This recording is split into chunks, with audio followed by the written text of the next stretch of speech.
Hello guys, welcome and welcome back to the channel. It's a girl Sarah here again. So today guys, I'm back with another video for you guys. So in today's video, I'm going to be sharing with you what you saw on the title, how South Africa changed my life from a hectic life to a soft life. So the reason of this video is just to tell someone out there that God exists. God exists. He listens and he works.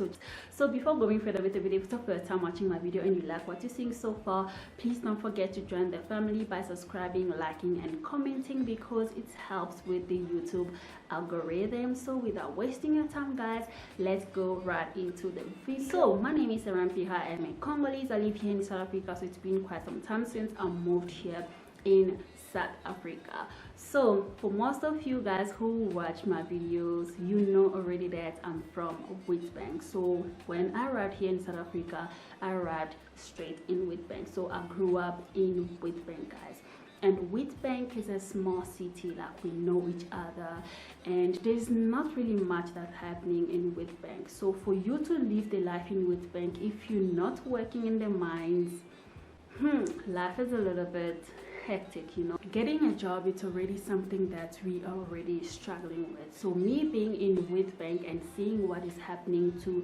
people who are working there, foreigners or South African or citizens themselves, you can already see that life is hectic, right?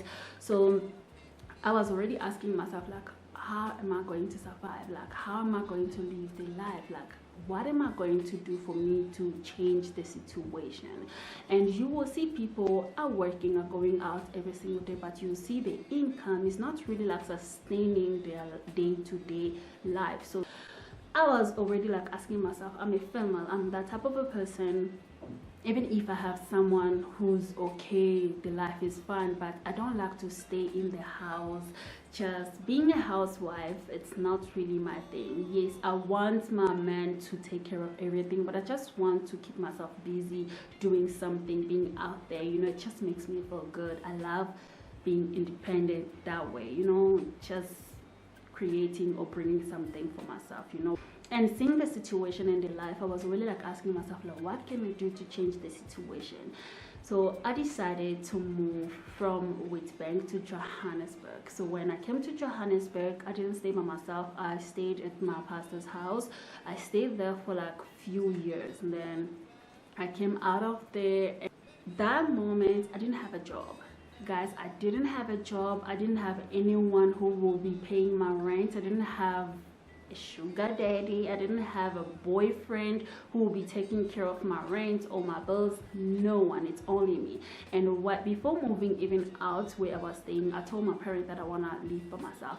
My parents, when I told them I'm coming in Johannesburg, first of all, they didn't want, because as Congolese parents, they don't really buy this thing of women staying by themselves. So that's why I decided to go stay with my pastor, because they're not gonna say no, because I'm going to stay with the pastor. Like, she will take care of me, like I'll be there in God's situation, you know what I'm trying to say.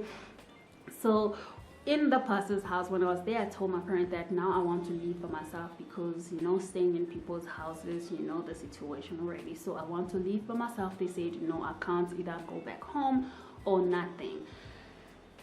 If I live by myself, I have to take care of myself. I have to do everything by myself. So I'm like, you know, if people young, same age as me, they're living by themselves, they're out there, they're surviving, then I can also do it, guys. I came out of the house without having a job, without having someone who will pay for my rent, without having a boyfriend, without having anything, and knowing also it's not easy to get a job out there. But I just went out. I'm like, God, if people are surviving there, it means that I will survive as well. The only thing that I had with me, it was my 1 month rent and the deposit, guys. I went out, so I started looking for the place. I found the place, and I didn't only find a place in just like a normal area. Like, I went to the, like, you know, it's expensive area and everything, even the bills are high. That's how I wanted to test God in that level. I moved out. I started staying there by myself, and when I started staying by myself, I thought maybe like life was going to be, you know, now I'm independent, now I'm by myself, I will do whatever I want. But my first month, that's when I realized that, guys, please pay respect to those who are independent out there, women who are paying their own bills, are doing their own things. They deserve that respect, because guys, it's not easy to be independent, you know. Like, as much as we want to be independent and do our own things, yes, I love it, but it's not easy. I moved out that my first month, guys, even though I have rent for the following month, but I'm still not like sleeping fully, because I'm already thinking today's the 10th, in few days I have to pay rent, then after paying rent I have few days, then month end again I have to pay. So the only thing that I was thinking, guys, it's bills and bills. I'm like, this is South Africa, like what am I going to do? And one thing why I said South Africa changed my life, guys, because I grew up very fast being in this country. If I was back home, guys, I was not even gonna stay by myself. Like, I was not even going to try, because we don't really do that back home. Back home, it's very difficult to see young women, you know, just living by myself in Congo. It doesn't really happen. But here in South Africa, even though people, they have their homes and stuff, but you're still gonna see someone after matric, they are out there. Even though they're in college, but they are out there by themselves. But in Congo, it doesn't really happen that much. That's why you see Congolese parents, they don't really let women to stay by themselves. But in my family, I'm the first one who stayed by herself. So before getting married, I'm the first one in my family who stayed by herself, paying her own bills and all those type of things. So that's a bit of that. Guys, I started the bills and without a job. One night, guys, I sat in my room. That day, you know, I started like shaking. If I pay the money that I have right now for rent, I'm done. Like, what is going to happen? Like, what is the life? I don't want to go back home. If I go back home, it's fine. We have a home. I have parents. They'll buy food, yes. But deep down, I'll feel like I failed. You know, like I failed. I was there by myself, but I just failed. I didn't want to do that. Didn't want to fail. One day, guys, in the room by myself, I just sat on top of my bed. I started like crying and praying at the same time. Crying and praying at the same time. I don't know how many hours I did that day, but it was hours, guys. It was hours. Then after crying, I just stopped. You know, out of nowhere, I just stopped crying. I stopped praying. Then I started like thinking, you know, I started thinking same time, because my brain was like, it was just crazy. I started now thinking, I'm like, what am I going to do now? Like, crying is not gonna help. I know I'm praying, but praying and crying, it's not really gonna help, because tomorrow the situation is still gonna be the same. That day, I sat down, I stopped crying, I started talking. I started talking to God. Guys, God listens. I started talking to God. I'm like, God, I need a job today, not tomorrow. I know it's late, but I don't know which company you're going to touch right now, but I need a job today. Guys, I didn't say tomorrow. I said today. I need a job. I have to do something. I don't want to go ask anyone or do something that is not going to please you. I want a decent job that will pay my bills. I don't want to be doing things out there and then it's not going to be on me, God. It's not going to be on me if I do something just for me to pay my bills. Guys, that's what I said. I started talking, and after talking, I slept. You know, after talking and you're so angry, you're sleeping, but your face is like you're just so angry, you know. I slept. Before sleeping, I just started like sending CVs, guys. I sent CV. I don't know how many companies that I sent. That day was my day. I sent CVs out there like it was just crazy. I was not even like checking which company, what they do, what type of a job. I was just like sending. I'm like, if I'm sending a CV, to a job where like I'm not qualified, guys, please qualify me. I'm going to learn out there. Guys, I sent more than 30 application out there, like more than 30, because I was just like sending and sending, not even checking. I slept. When I say God exists, he exists. The following day, guys, I remember until today, I remember the time it was at 9, because I was sleeping. I have nowhere to go. I was sleeping at 9, my phone was ringing. I was even like, I slept late, so my phone started ringing. First ring, I didn't even like answer because I was so sleepy. I just thought it was just one of the people that I know trying to bother me. My phone rang, it stopped. And you know, companies, when they're calling you, if your phone rings once, it's very rare for them to call you again unless if they really are looking for you. My phone rang, stopped.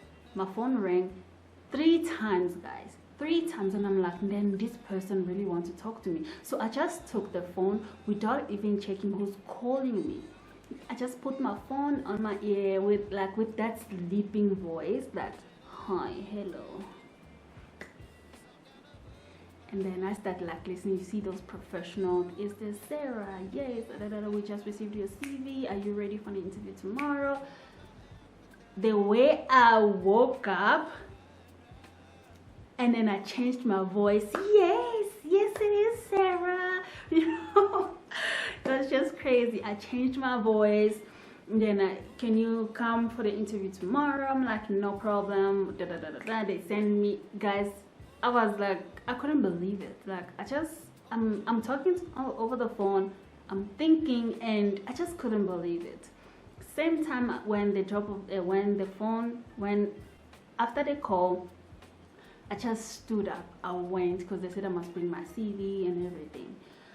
I went out and then made a CV, certified some document, like everything. I just did it that day and then got ready for tomorrow.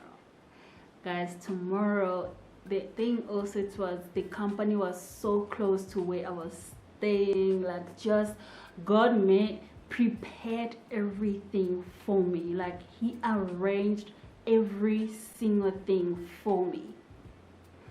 I went to the interview, didn't even ask me that much. I even practiced what I'm going to say, how am I going to be professional, like everything. I practiced.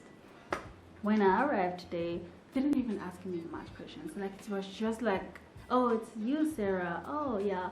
So it was a sales job. So it was a furniture shop, and we were selling those expensive furniture, like the one couch. It's 3-seater can cost you 50,000, 70,000, a 3-seater type. So it was very fancy.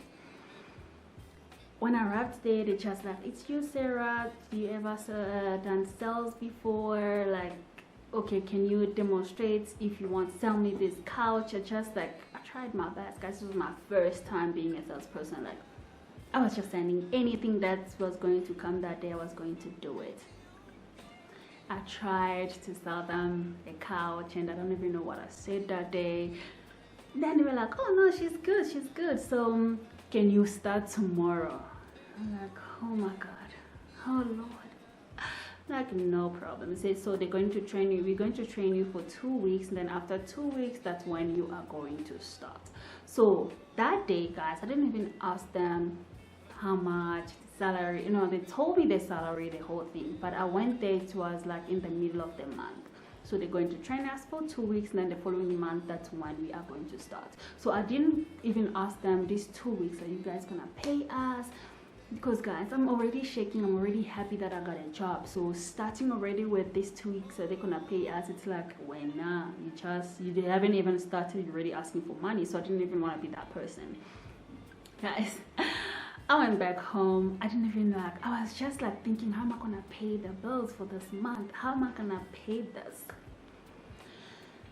I started going to work. The few money that I was having, so I even paid the taxi, like going Uber, coming back, just like that. Oh my God, the money almost finished. I didn't even have like enough money for food and stuff like that. I'm like, I don't care. The rent comes first, other bills come first. Food, we'll take it from there. the until like every time I think about it, I'm like, no matter what I do, God is still in my life, because that what happened that month, it's God showing me that I'm with you, like I'm there. Guys, I went for training for 2 weeks.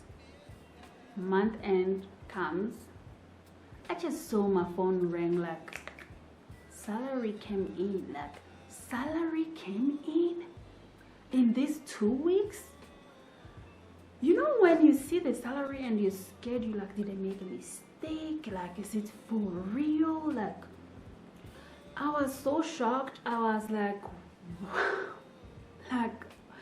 like that was just everything. That was just everything for me. And all these things, all this life changing, and I went from job to job. The good thing is that, guys, I never stayed at home without having a job.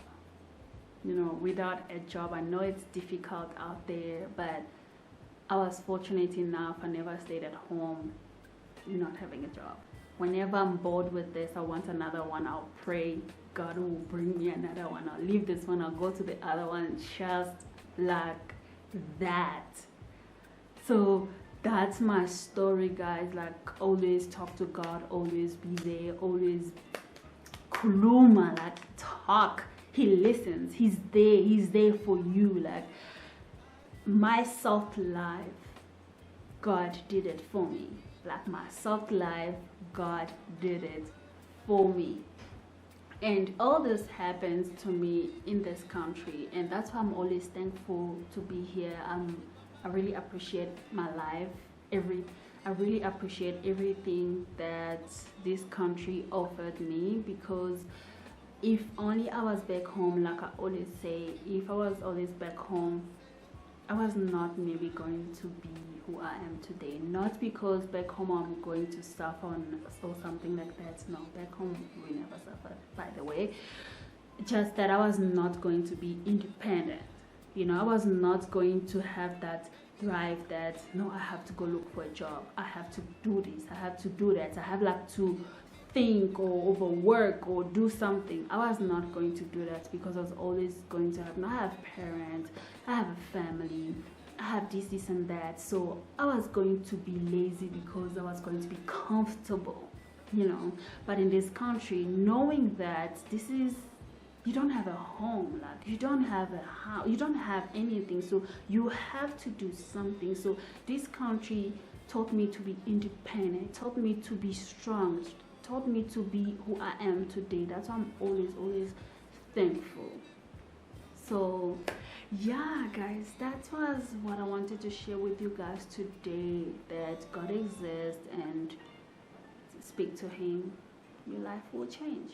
This soft life, I know there's a lot of videos out there about soft life. You're not only gonna get the soft life by doing whatsoever other people are doing. No, there are some soft lives that you can get a soft life just by listening to God, following God and all that. You can live that soft life, you know. So yeah, guys, that's what happened to me, and I believe it can happen to someone out there. So thank you so much, guys, for watching this video. I hope you enjoyed it. I hope it was entertaining enough and helpful for someone out there. So please don't forget to subscribe, like, and comment, and I will see you guys on my next video.